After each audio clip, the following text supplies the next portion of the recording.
ఒక వ్యక్తి మీద రేప్ కేసు ఫైల్ అయిన తర్వాత ఆ అబ్బాయి పెళ్ళికి ఒప్పుకున్నారనుకోండి, ఆ కేసు ఏమవుతుంది? రీసెంట్గా సుప్రీంకోర్టు ఒకటి సర్ప్రైజింగ్లీ ఒక కొత్త కేసు వచ్చింది. ఏంటంటే ఒక అబ్బాయి అండ్ అమ్మాయి రిలేషన్షిప్లో ఉన్నారు.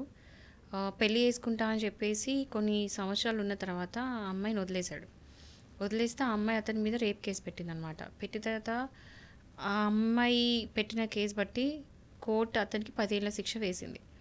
10 ఏళ్ల శిక్ష వేసిందని చెప్పేసి అతను ఏం చేశాడంటే, ఆ, నేను సుప్రీంకోర్టు దాకా వెళ్ళింది ఈ కేసు. సుప్రీంకోర్టులో ఆయన ఏమని ఒప్పుకున్నాడంటే, నేను ఆ అమ్మాయిని పెళ్లి చేసేసుకుంటాను అని అంటే సుప్రీంకోర్టు సర్ప్రైజింగ్లీ అతని మీద శిక్ష తీసేసింది 10 years.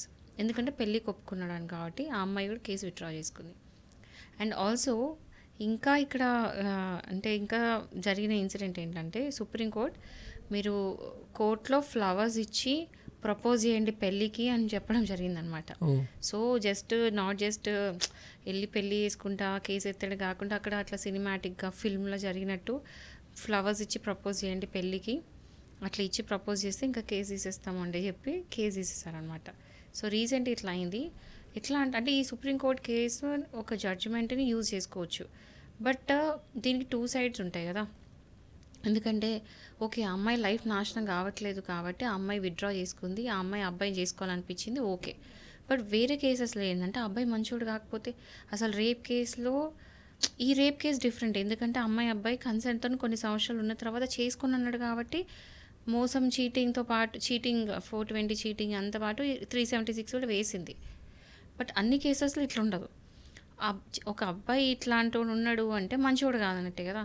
సో ఆ అమ్మాయికి ఒకవేళ ఇష్టం లేకపోతే అప్పుడు ప్రాబ్లమే కదా. లైక్ ఏంటంటే ఈ జడ్జిమెంట్ని మిస్యూజ్ చేసుకోవద్దు అని చెప్పి నేను చెప్తున్నా. ఎందుకు అంటే ఆ అబ్బాయి అసలు వద్దు అని వదిలేసిందంటేనే ఆ అబ్బాయి చెడ్డోడనో అని అర్థం. అట్లాంటి చెడ్డోని పెళ్లి చేసుకోవడం అంటే కొంచెం ఆలోచించాల్సిన విషయమే కదా. మీకేమనిపిస్తుంది? సో దీన్ని మనం 2 sides తీసుకోవచ్చు. ఎందుకంటే అబ్బాయి మళ్ళీ ఒప్పుకోవడం కూడా పాజిటివ్గా తీసుకోవచ్చు. అలా అని చెప్పేసి ఫస్ట్ వద్దని చెప్పడం నెగిటివ్ తీసుకోవచ్చు. కూడా ఒక నెగిటివ్ థింగ్ ఉంది కదా. సో అక్కడ అబ్బాయి కొంచెం మంచోడు కాదు అనేది ఒకటి అర్థమవుతుంది కదా. సో అట్లాంటి విషయంలో అలాంటి అబ్బాయిని చేసుకోవడం ఆ అమ్మాయికి ఎంత కరెక్ట్ అనేది కూడా ఆమె లైఫ్ పరంగా ఆలోచిస్తే బట్ ఓకే. ఎందుకంటే ఈ రేప్ కేసు, ఆమె లైఫ్, ఆమెకి కేసులు, సొసైటీలో పేర్లు కంటే ఆ అబ్బాయితోనే పెళ్లి చేసుకుంటే ఆ అమ్మాయి లైఫ్ అయినా సెట్ అవుతుంది అనుకోవడం ఓకే. బట్ దీన్ని మిస్యూజ్ చేసుకోకుండా చాలు.